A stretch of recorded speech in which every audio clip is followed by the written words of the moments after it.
I welcome you all to this live webinar today, which would be focusing on the impact of COVID-19, the prevailing scenario in India and across the globe on the energy sector. And today, to discuss on these live fireside chat, we have a very eminent speaker who is a environmentalist by passion and has an immense and rich experience in the field of energy.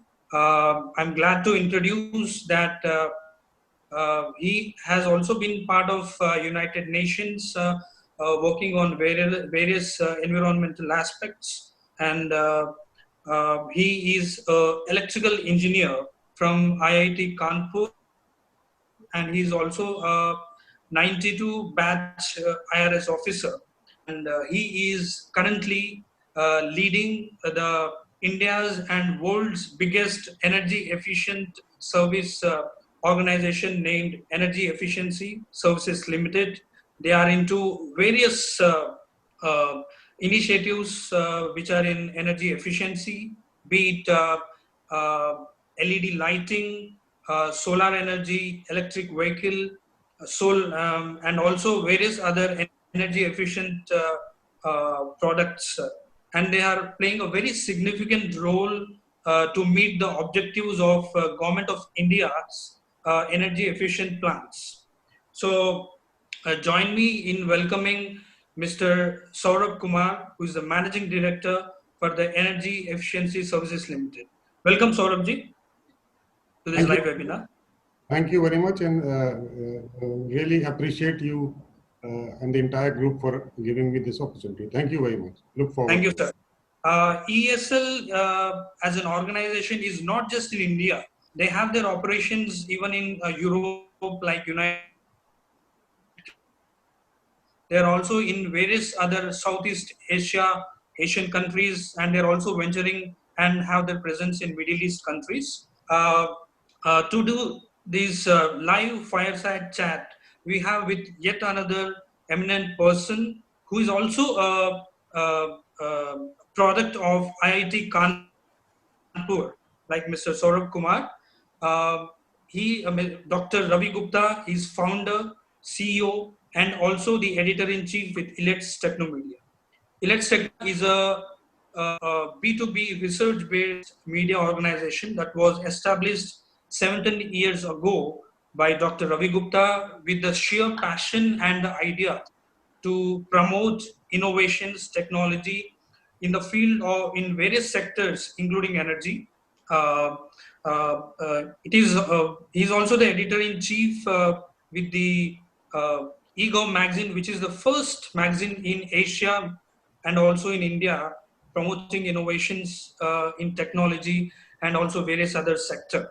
Dr. Ravi Gupta and the team has been working with various government at the city level, state level, and also at the national level.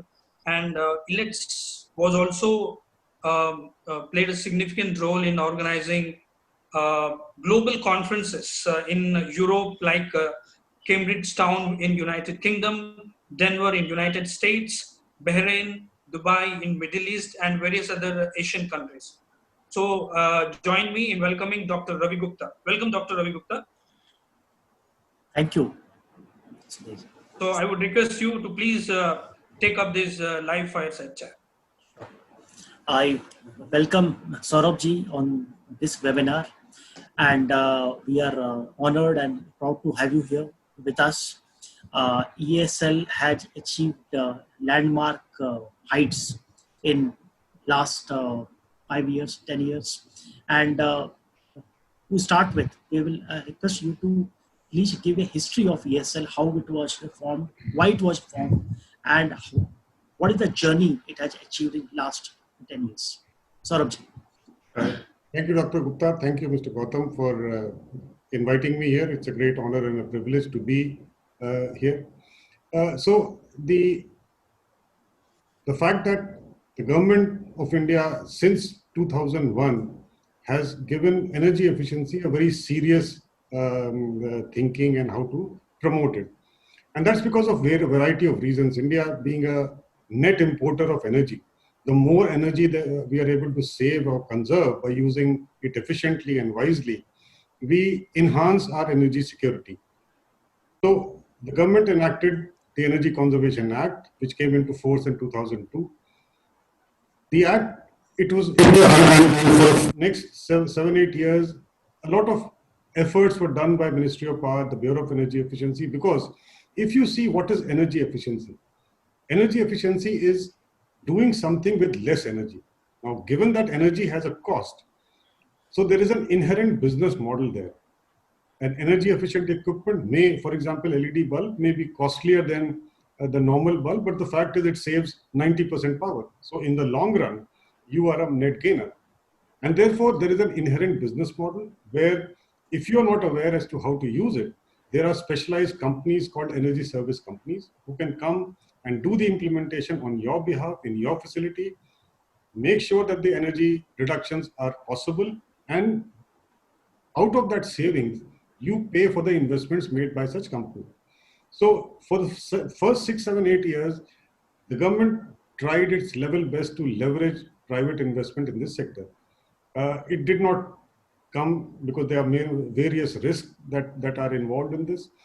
And therefore, what was decided in 2008 was to set up a kind of a public sector organization which is sufficiently capitalized to really scale up investments to begin with in the public sector and then open it up and use the private. So that's how ESL was born in 2010.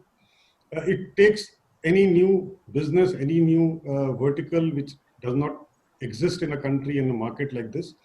It took about 4 or 5 years to create those instruments, those levers.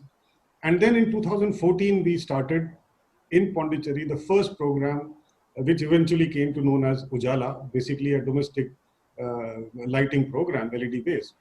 And then it just went from one thing to the other. We had a very modest start with a 2 or 3 crore turnover 10 years ago. This year we will cross about 2,700 crores. We were a small 5 to 10 people organization. Now we are about 1,200 people spread across about 6, 7 countries. And we hope that whatever we are doing is able to reduce energy consumption, not just in India, but also wherever else we are working. So that's in a nutshell what we have done till now.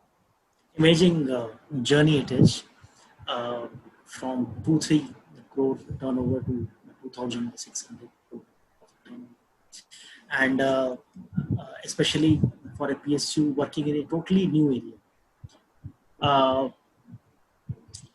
What have been the, I will say, major achievements in terms of providing services to the citizens? How ESL has impacted lives of the people in the country? So the first program, which possibly became the largest such program anywhere in the world with no subsidy, and let me also add that all the programs that we have done till now and we are going to do in the future does not take any money from the government in form of either equity or grant. It's a pure commercial capital. As I said, that energy efficiency has an inherent business model. So we started the Ujala program, and I think that became one of the largest programs in the country. We were honored that it was inaugurated by the Honorable Prime Minister, who has also encouraged us by referring about this program on multiple occasions in the last 4 or 5 years.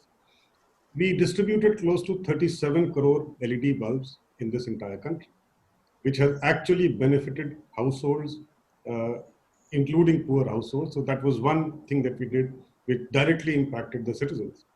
Number two, we also replaced more than 1 crore streetlights in the entire country. Now, it has an indirect effect on citizens, but we also have done social audits in all these places where we did replace lighting, because the light levels became much better. And what it has, the surveys have brought out collectively is that it is safer to navigate in terms of transportation. The women and children feel safer to go out in the night. And most importantly, the street vendors, their incomes have gone up dramatically, significantly, because more and more people are now willing to come out in the night because it is a brightly lit street. The third program that we did on behalf of Ministry of New and Renewable Energy is to provide solar lanterns to children in 5 states where the average household electrification was less than 50%. And of course, this was done under an MNRE program. So these 3, if you ask me, are directly have benefited the consumer. The fourth one that we have started off is the smart meter program. Now, if you look at the power sector from any historical perspective, the way the power sector has been planned is that the consumer is never the focus. You and I have grown up in UP.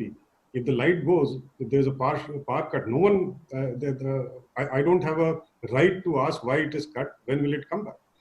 So what we are trying to push is that there needs to be a focus around the consumer. And the smart meters, and we have rolled out about 12 lakh smart meters in UP, in Bihar, in Delhi, Haryana, where the consumer can, on a real-time basis, find out what his energy consumption are, can demand reliability of service, can pay as a consumer wants at whatever time. Otherwise, we get to know of our electricity consumption only after 2 months or 1 month when the bill comes. But here is something that we have built. We are also building a lot of analytics to help consumer save more electricity if he or she possibly can. So these are our programs which are completely consumer facing. Excellent. Very interesting. And in this era of COVID-19, the whole situation, we are all like seeing it daily, how it is emerging. How will this situation impact the power sector? If you can talk about. Okay, I'll just take a step back because what I would like to say is that every challenge has an opportunity. Yes. And let me tell you how our street light program started off.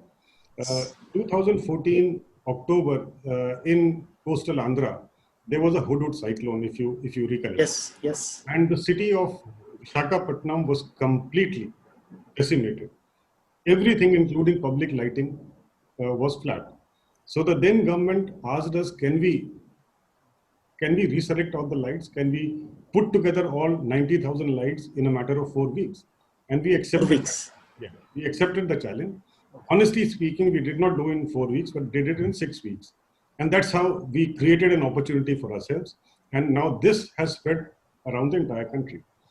On a similar vein, I think this is a challenge which is of unprecedented manner, not just in India, across the world.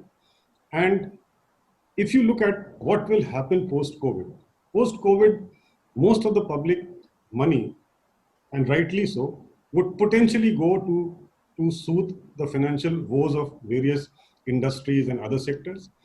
It will possibly, definitely go on humanitarian aid and social sector, strengthening of the social sectors.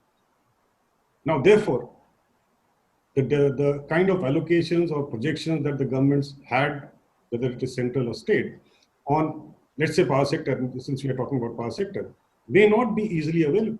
But then it is equally important to kickstart investment cycles in infrastructure sector if you really wish to the economy to come back. And therefore, this is a time for a paradigm shift in the way things have been done in the past. Now, when I say, if you look at the power sector, in power sector, private sector investments have come in generation and transmission, but there is hardly any private sector investment in distribution sector. Our calculations show the distribution sector still needs at least 5 to 6 lakh crores, really, to get over the challenges that the utilities have. The combined losses are almost touching 1 lakh crore every year. And therefore, this is an opportunity for the government, both central and states, to enable private investment cycle in the distribution sector. And I'll give you briefly 2 examples which we have been doing. As I mentioned about the smart meter program, we've done about 12 lakh smart meters in 4 or 5 states. And the model is that the distribution companies do not invest anything. ESL will come, invest in the smart meters replacement, create the entire backend IT infrastructure, give them billing every month or whenever they want to. the entire thing over a period of 10 years, the distribution utility pays us about 80 to 90 rupees per month per meter. We now have, and I'm talking this because we have data collected from all these DISCOMs, and these DISCOMs are from, as I said, UP, places like Allahabad, Kanpur, Lucknow, Meerut. The average increase in revenues of the utilities is about 200 rupees per month per meter. Now, if ESL can do that, there are large number of players across the world, and these are called meter asset providers, and these are like financial institutions like Macquarie. Now, they would certainly come and do this because entire UK, Europe, US, the entire metering is never invested in by utilities or government. It's all a third-party investment. What is needed is a payment security comfort, because as we know, all the generators, whether it is renewable energy or normal energy, they have unpaid dues. And that is the biggest investment risk. So if the government can create a buffer in form of a risk guarantee fund, one can leverage a lot of private capital both in the smart meters, and smart meters will certainly turn around the distribution companies. And just to give you the statistics, all over India, the average billing efficiency, and let me define what billing efficiency is. If I give you 100 units of electricity, I'm only billing you 83 units of electricity. So 17% is not billed at all. Now, if you look at last year's figures of Ministry of Power, almost 1,300 billion units of electricity was sold. 17% is a whooping amount of 200 billion kilowatt hours. Average cost of 5 rupees per unit.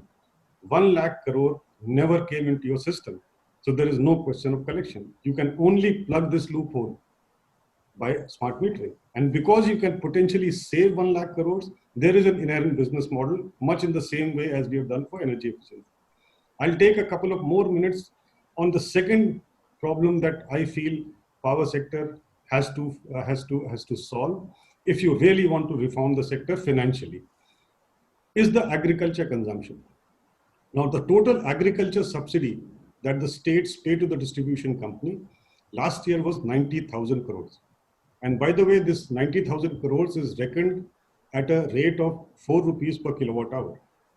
Look at any utilities cost of service to the distribution to agriculture consumer. It is upwards of 6.5 rupees per unit. So there is a straight loss of at least 3 rupees or 2 rupees per unit, and 20% of energy consumption in the country goes to this. Again, what we are doing in Maharashtra, a very unique program. We went to the distribution company. They have lots of vacant land near the rural agriculture substation, which is of no use to them. So we agreed with them that you give us land for right to use. We will put up small solar plants between 0.5 megawatt to 1 megawatt. A 2 megawatt. A 1 megawatt plant can actually service about 300 to 400 pumps in that area. And today we have crossed 100 megawatt of installation, decentralized at 102 places. The tariff that we have given them is about 3 rupees per unit, which is much below than what the state government gives them. Again, we have not taken any money from the government of India or the government of Maharashtra. A same model, decentralized but aggregated, with a payment security mechanism where the risk of investment reduces, can help leverage vast amount of investment in the agriculture sector. And also, you also must have seen a lot of renewable generators getting a lot of problems where states are not paying. Here, two things. Number one, actually three things. Number one, the source of generation is next to the demand. So therefore, there are no losses. Number two, the demand and the source match exactly each other. If it is raining, you don't need solar to pump energy.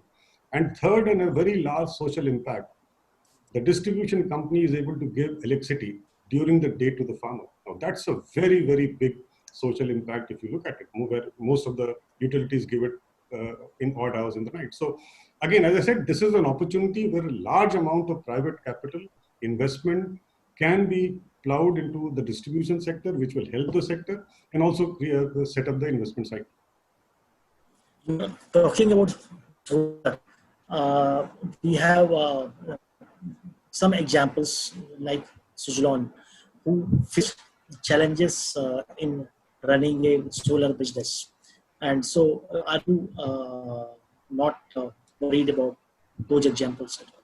No, Dr. Gupta, there are two different sets. I mean, as I told you, renewable energy producers all over the country are not a very happy lot. And some commentators have questioned whether India's ambition of 175 gigawatts will be realized or not. Yes.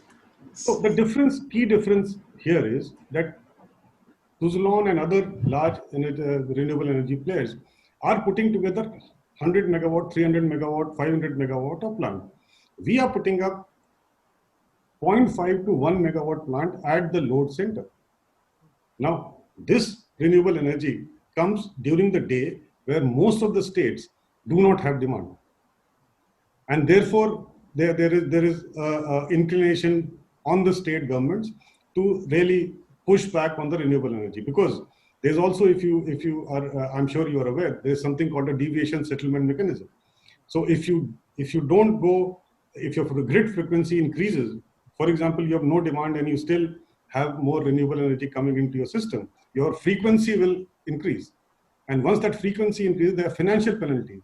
So 2 rupees 50 paisa power, renewable energy power, actually comes to me at about 8 rupees if I add the penalty. And which this problem is not there if you're near the load centers, because it's an automatic fit with the load that is coming in.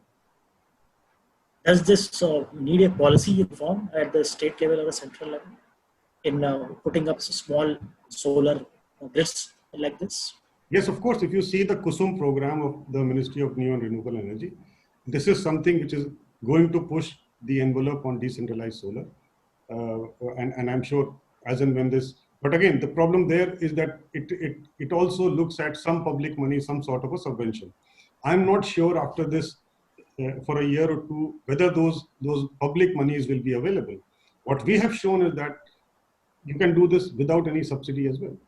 If there is a good counterparty, if there are good risk sharing mechanisms that are evolved, I don't see a reason why if the country sees so much of investment in renewable energy, if these are properly packaged, if they are properly backed by good guarantees, I'm pretty sure that you will have a similar revolution in the decentralized solar as well.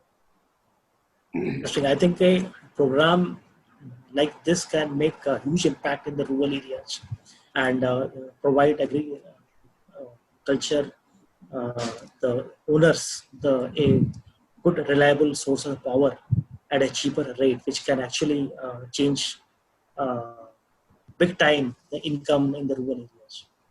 Sure. Asking you the next thing about ESL has worked a lot in the electric vehicle space, so EV space. So what has been the achievements of ESL in this area, and what is the road ahead? So number one, I think we were the first to start off as far as the electric mobility is concerned, private or public. We took a leap of faith about 2.5 years ago and ordered about 10,000 electric vehicles, which we wanted to replace the IC engine cars of the government, not just government of India, but also state governments. If you ask me in terms of physical achievement, and I've been on record saying this, and I have no hesitation of saying this again, we have not achieved the full 10,000 numbers. Variety of reasons. I'll not like to go through it. So if you look at it from the angle of physical achievement, I don't think we passed the muster test. But if you ask me, what are the other things that happened because of this big push? There were plenty of problems, issues with regard to, and questions with regard to electric vehicles, whether they actually work, at what speed do they run, do they have air conditioners, so on and so forth. Now, all that has been set to rest. There were certain regulatory hurdles. If you set up a charging station, would you need a license?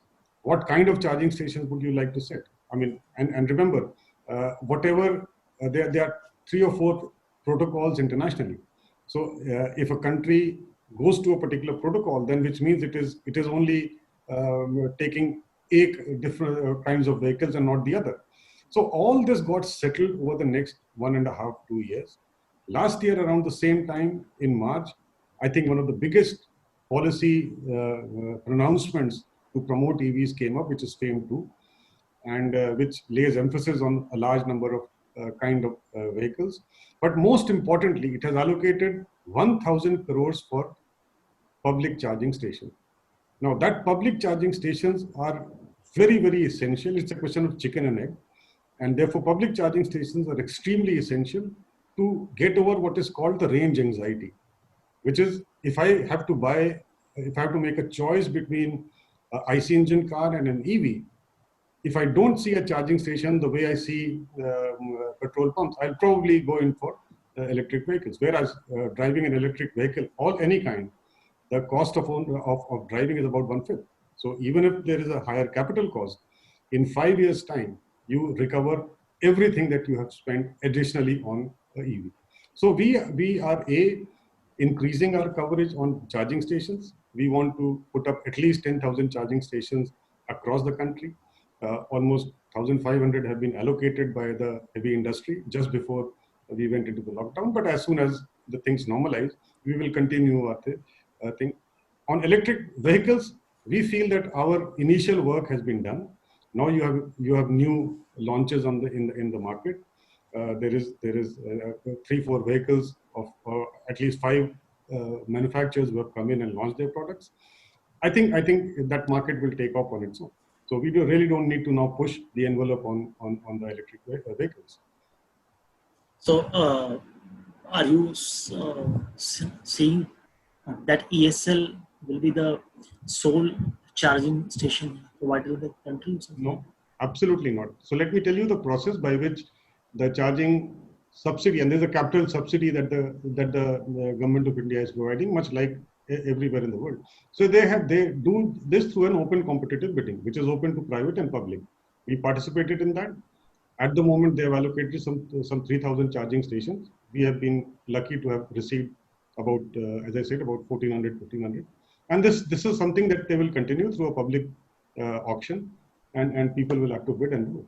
So it's not that ESL will be, and honestly speaking, while I still serve in ESL, no one, including ESL, should become a monopoly in these sectors. And tell us about your operations abroad, because it's a rare feat that an Indian PSU is expanding big time outside India. And so if you can talk about it. Okay, again, if you allow me, I will take a step back and then tell you why, what is the reason why we have invested in. So let me go back to 5th of April this year, where the Honorable Prime Minister asked the entire country to switch off lights at 9 p.m. for 9 minutes.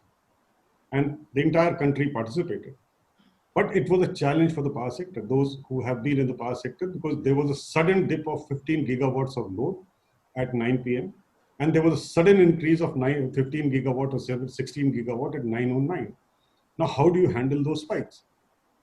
Because the sector the grid will become unstable. So what was done was that the balancing was done. Now, before that, let's look at the characteristics of the generating stations. A thermal station can ramp up quickly and ramp down, but it needs about 15-20 minutes to do that ramp up. A gas station takes about 4 to 5 minutes. A hydro station can do this instantaneously, and so can batteries. So what the government and the POSOCO, which is the system operator, did was it took out the hydro stations, took their under their control, which means they were taken out of the power market and put under the system operator's control. Otherwise, if it is an NHPC plant, it is with NHPC. But for that 4 hours or 5 hours, they were taken over. And they were used to balance this. Now, this happened, it was a planned event. Now, as more and more renewable energy comes into our grid, these occurrences will become more and more unplanned. May not be of this severity. So what world over how this is done is to create what is called a balancing market or the ancillary service market, where you have power plants, whether battery banks or gas power plant, which do not get into the energy market. They are always available in terms of contingency. If you need immediate contingency, you have batteries. If the contingency is 3 to 4 minutes, you have gas stations, decentralized. So looking at the fact that we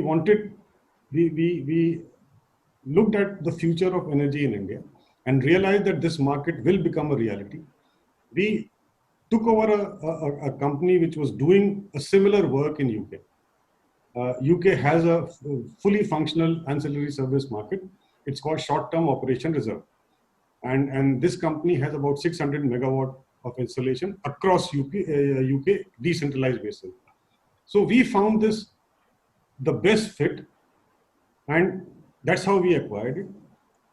Now we are working, the government has been working on ancillary service regulation.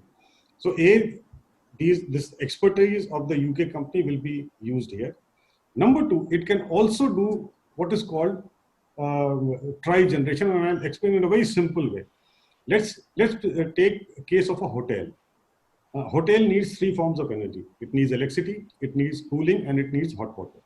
So let's presume it has a 3 megawatt load, 1 megawatt for each. What this integration does, it will put a 1.5 megawatt of gas engine. The heat that comes out is used for cooling through a vapor absorption machine. And the output is a 70-degree water. So the entire load of 3 megawatt has reduced to 1.5 megawatt. So it has two revenue streams, if I may allow to use, one for the ancillary services and the other for reducing the overall load, particularly in commercial large-scale cooling. So that was one reason where we wanted to acquire a company, which we did in UK. In other countries, we are essentially, what we are doing is trying to replicate our successes in areas of lighting, buildings, and other things. Very interesting. So, what's the, you are right now at 2,600 crores turnover, which is a big number in terms of energy efficiency market, which is not a like compared to other power companies like NTPC or Power Grid, which are huge, usually intense on capital expenditure in terms of. So, what's the vision for next 3 years, 4 years for ESL? Where are you wanting to take it? So we now want to focus on 3 new emerging areas. One, of course, is mobility plus battery storage. The second is smart meter that I mentioned. The third is actually 4 areas. The third is decentralized solar, and we are trying to see how we can put the mixed battery storage at decentralized level. And the fourth, which I mentioned, is tri-generation. So we have already started 2 projects for tri-generation, and we have a pipeline of about 100 megawatt. There's a business plan that the board has approved and the management has given it to us. We aim to be a 10,000 crore company in the next 2 to 3 years, with almost 2,000 crores coming from international operations. Okay, that's a huge achievement, I would say. So there are lots of questions people are asking. So if you allow, we can go on and yeah.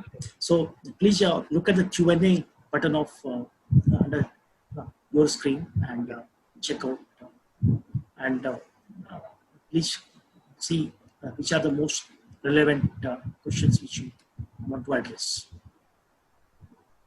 So if you allow, I can go through. Yes. First question, I completely agree that energy efficiency has to be part of any stimulus package. And the second is being asked by Ashu Gupta, that IEA has said that energy efficiency can certainly boost. And as I said this, what is energy efficiency? Energy efficiency, if you ask me, is reducing your overall energy cost. So for those companies where the energy costs are high, if you reduce energy and consumption, you become much more competitive. And with the post-COVID, with virtually every industry looking at cost reductions, energy efficiency has to be one of the most important resources to go to. The next question is, what is ESL's role and stakes in renewable energy? I think I've already explained our foray on the renewable decentralized solar program. Sorry, let me. So the next program is about smart grid analytics. So let me spend a couple of minutes on this. The smart meter program is giving us 15-minute real-time data on consumption. Now, what we are putting together is something that would help the consumers. For example, we are putting together analytics without naming that what is your energy consumption as compared to your peer or your peer household nearby. That's number one, just to look at it. Then we have engaged with a very bright set of people who can, without any additional instrumentation, only using the heat map of the data that comes in, can figure out in a particular household what is the kind of efficiency levels of your major equipments like air conditioners, refrigerators. So that's again we are trying to build up and tell the consumer that if you do this, this is what your energy reductions would look like, and this would be your payback period. So this we should roll out hopefully in this financial year.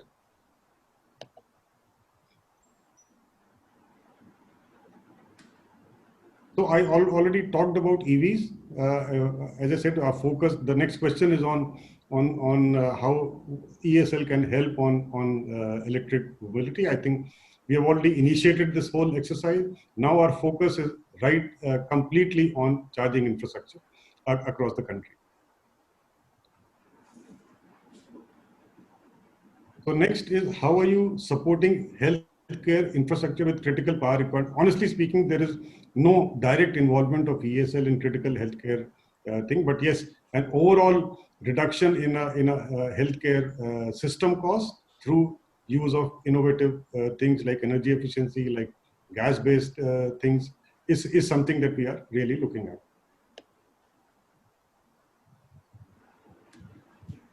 How does one obtain break-even point as per the business model suggested by you? Well, it all depends upon variety of factors. It depends upon what is the cost of investment, what is the tariffs, what is your expectation on returns, what is your cost of capital. So it's something we can discuss separately on this. There's a question from Piyush Arora. What needs to be done to penetrate further the smart meter program? I think it's a very good question. And again, this is something where the state utilities have not been able to move very quickly on this for a variety of reasons. Their lack of, because it's not just a piece of hardware. It's not like an electronic meter that you come and install and think, because hardware is only 10% of the entire thing. What is needed is the entire backend ecosystem, including how do you capture data, how do you sanitize data, how do you make sure that, because remember, from data, from meter reading right up to integration, there is no human intervention. And that is something that, so a lot of capacity needs to be built up. More importantly, I think as we move ahead, we are seeing most DISCOMs are not able to pay generating stations. There is a lot of talk of transition financing window being available by the government of India. I think any financing reform window must have a direct link to the outputs on smart metering that the DISCOMs must do. And there is no dearth of players in the market. There's no dearth of system integrators. It is just the political will that is kind of missing to do this together. And I think this event provides us the opportunity. So thanks, Piyush, for asking this question. I think already answered.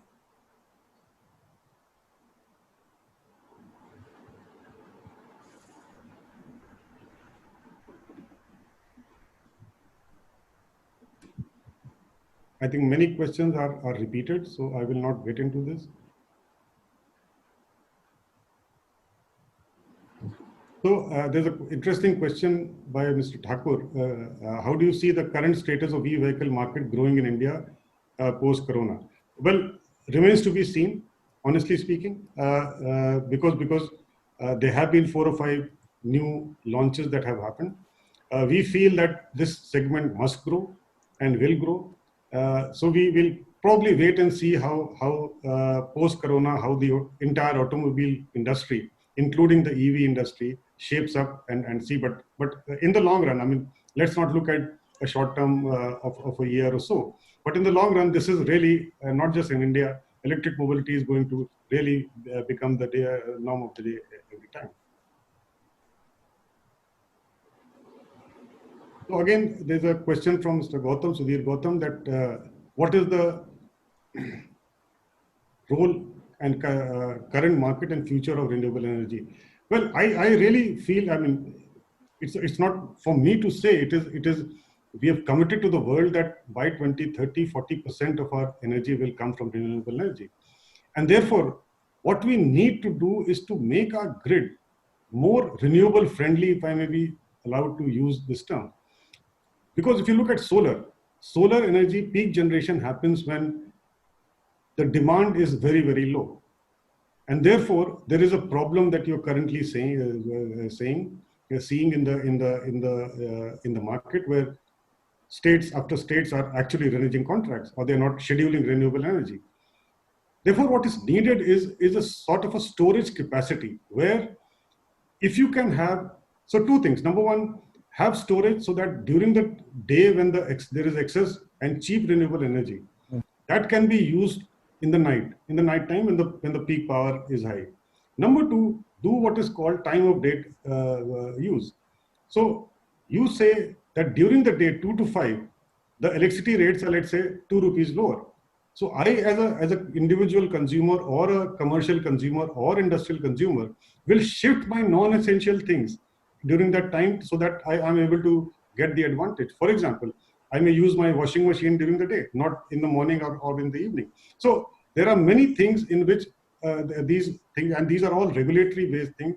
Let me also tell you that the Power Ministry is working on a slew of measures to make sure that the current problems and experiences that the renewable energy generators are facing will possibly go away in a very near future. Because whatever we may say, the fact of the matter is the future of energy will be renewables, will be decentralized, will be clean and green. There's a question whether this would have COVID will have any impact on the ongoing smart meter project. I think, yes, it would, but on a very, very significant positive side, because that is one way of really reviving the power sector. There's another question from Piyush Goyal saying that what, in your view, would be charging infrastructure reach if we wish to have 10% penetration in automobile market of EVs? Now, Piyush, I think this is a question that most experts have not been able to answer, and let me tell you why. A country like Germany has about 60,000 public charging stations, and they are still not enough. So we really don't know. I mean, in India, in comparison, in India we have about 65,000 petrol pumps, and they seem to be fine in terms of serving the needs of the people. So we really don't know for sure.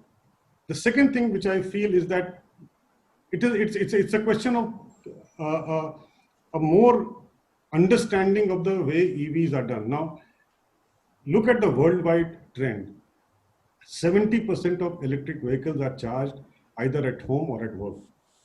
So it is not just about public charging stations, it's about the whole perception. And I think what the government would possibly do is to provide more awareness to people on all these things. Because if you look at personal mobility, the average personal mobility or the kilometer that is run in this country is about 35 kilometers. So you really don't need a public charging station, but yes, it's a perception battle. And I think if you look at the FAME 2 overall strategy, there is a lot of money that has been allocated for awareness, and I'm sure this would start sooner than later.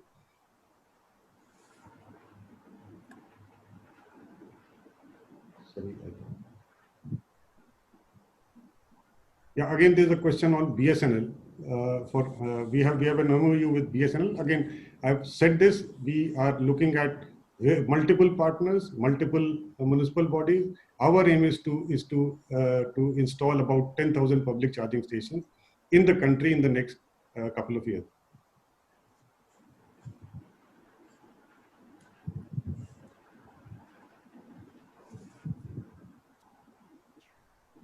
Okay, there's a question: how is ESL helping cities in their mission to be smart? So we are working, as I said, with various cities and state governments to basically install smart meters, and later on we'll take it to smart grids. So there are no open questions. Is there anything else? Because my thing is, yeah. So if you have, if you can. In the chat, there are 1 or 2 questions. You can look at it.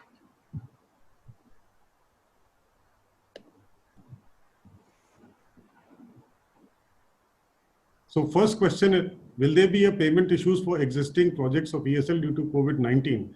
Well, again, we don't know. We hope not, because we are essentially helping the distribution companies and urban local bodies to become much better. So remains to be seen. I mean, honestly, we are still getting paid from various urban local bodies and distribution companies, even in this lockdown.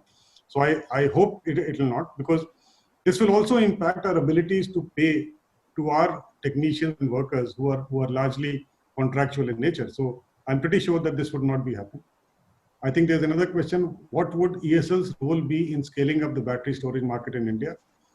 Yes, I just mentioned that what happened on Now Baje Now Minute, and it was a demonstration of what the power system will look like in the future. They may not be a 15 gigawatt up and down, but there will certainly be events of 5 to 10 gigawatts happening as maybe 2023 onwards, when the renewable energy penetration goes up. And therefore, there is an urgent need to start investing in battery storage. That's number one. If you also look at the national battery storage and e-mobility mission that has been structured, the government is very acutely aware of the fact that yes, we will need batteries in the future. If you really want clean energy to come in, you need batteries, for not just for balancing, but also for a variety of other applications.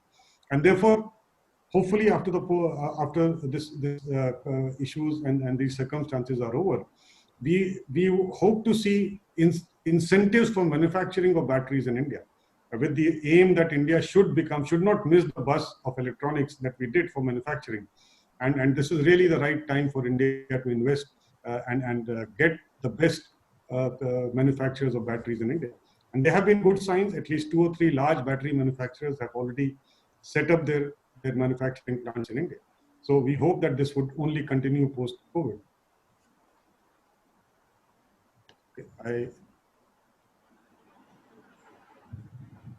There's an interesting question which I thought is good.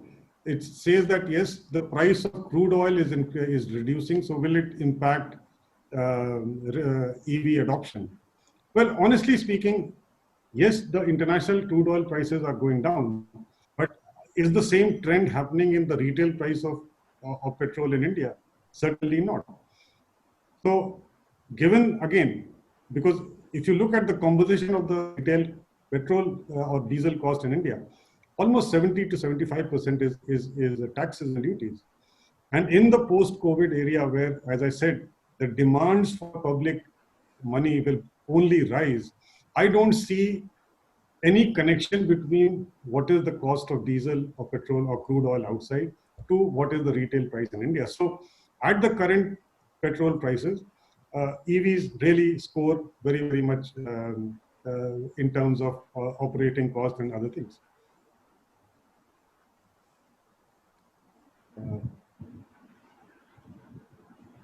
Let me see what else.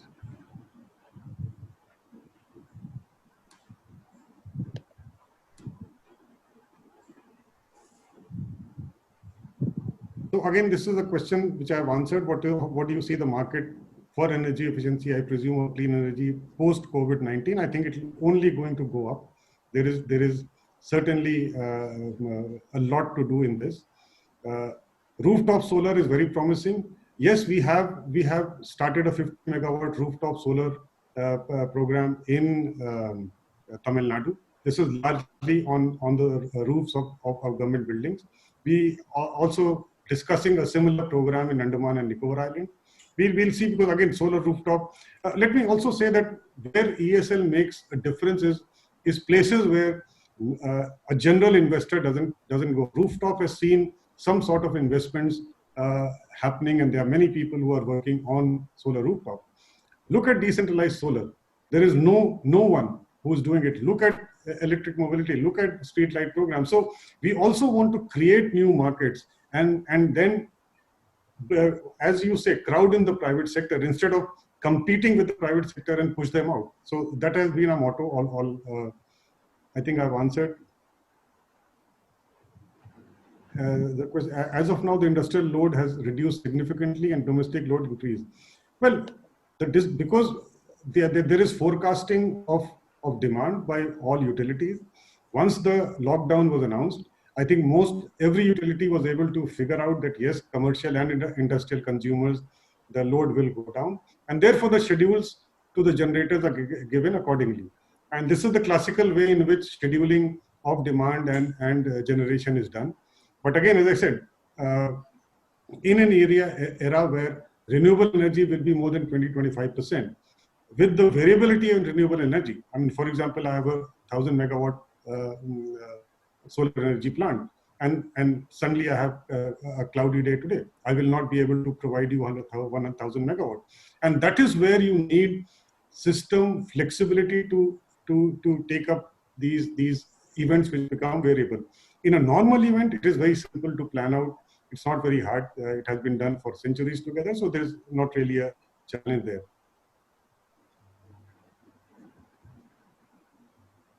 I've already answered about smart meters, so I'll not.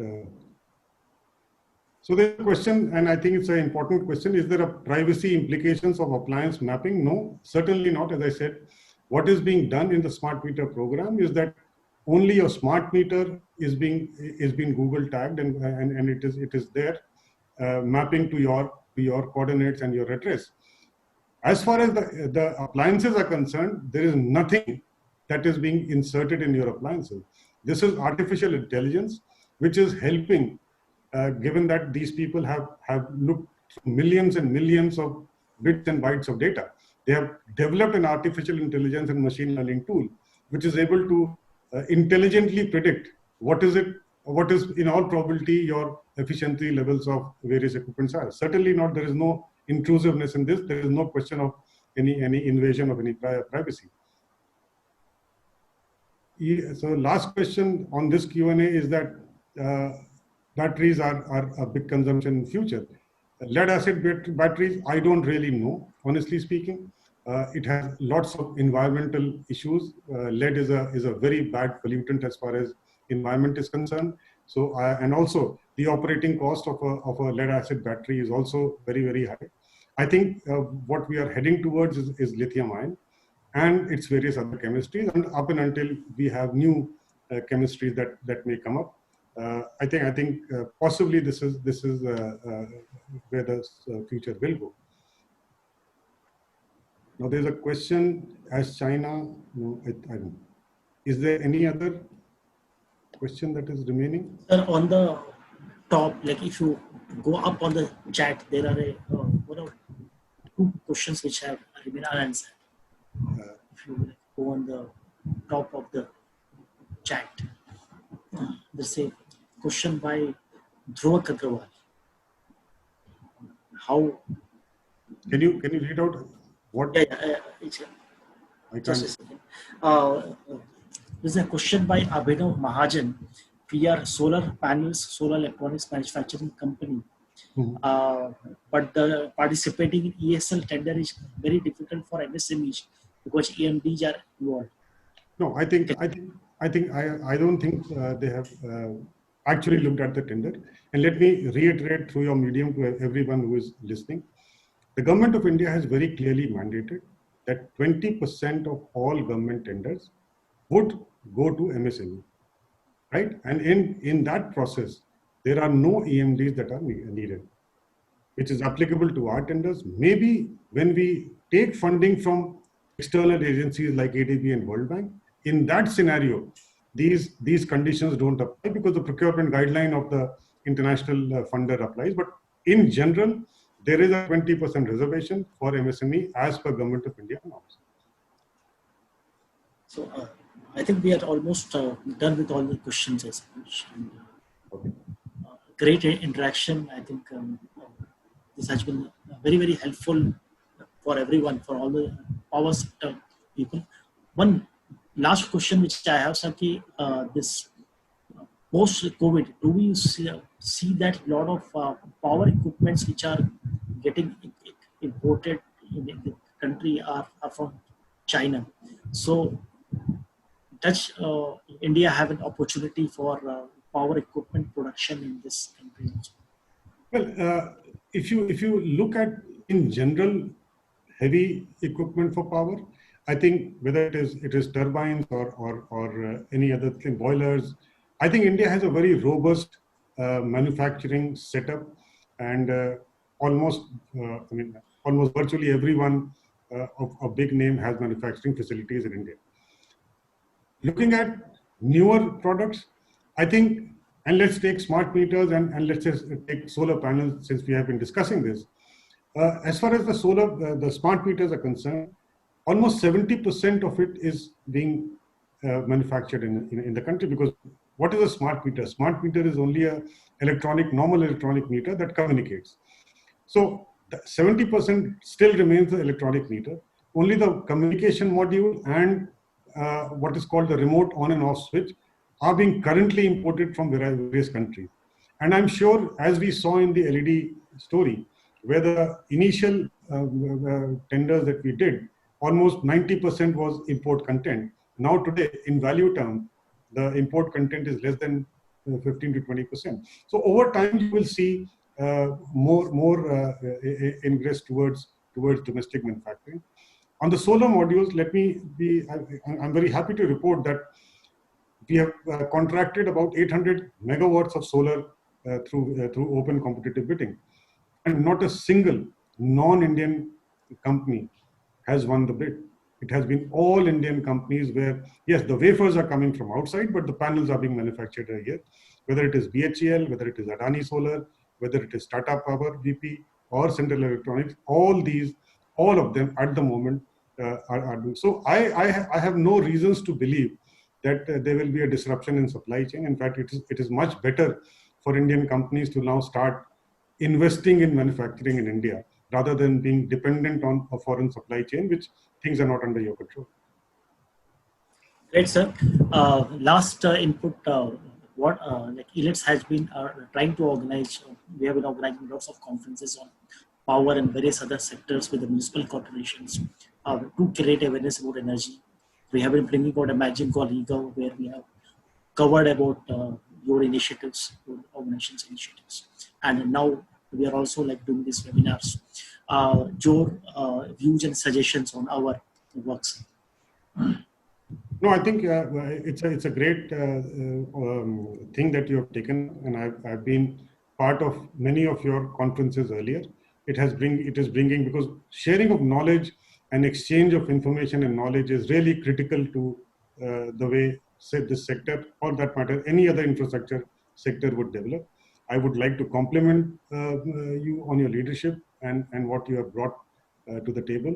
We would be very happy to be a part of any such positive campaign or a awareness session or a deep technical dive or anything that supports a clean energy revolution. So let me compliment you and also thank you for inviting me today. Thank you very much.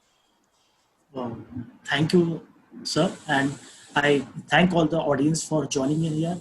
And I am requesting all the people who are seeing us on the Facebook and on Zoom chat to please share this amazing success story of ESL.